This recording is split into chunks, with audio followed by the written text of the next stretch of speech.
ang taong pinatay ay sisingil sa kabilang buhay, hahawakan niya ang pumatay at dadalhin sa harap ng Allah at sasabihin, "O Allah, tanungin mo siya, bakit niya ako pinatay noon sa mundo?"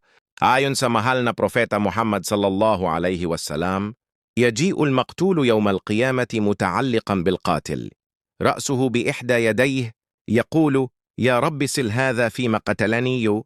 Rawahu Ibn Majah, Hadith 429. Hasan, Tagalog translation.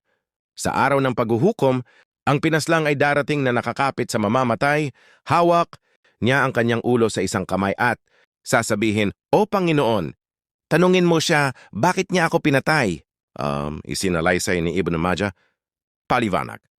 Ito ay isang napakalalim na tagpo ng hustisya kung saan ang mismong biktima ay magiging saksi laban sa mamamatay sa harap ni Allah. Wala nang pagtakas, wala nang pagbabalat kayo. Ang dugo ay magsasalita, babala ng hustisya ni Allah.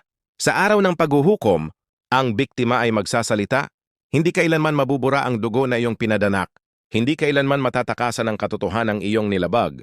Ang mga kamay mo'y ikakadena at ang biktima siya ang magiging saksi. Wala nang abogado, wala nang pagtatakip. Sa harap ni Allah, ang dugo ay magsasalita. Ang lahat ng nabanggit sa hadith na ito ay mararanasan ng sinuman gumagawa nito kung mamatay siya ng hindi nakapagtaubat sa Allah. Kung nagustuhan mo ang video natin ngayon, mag-iwan ka lang ng subhanallah sa ibaba. Salamat sa panunood.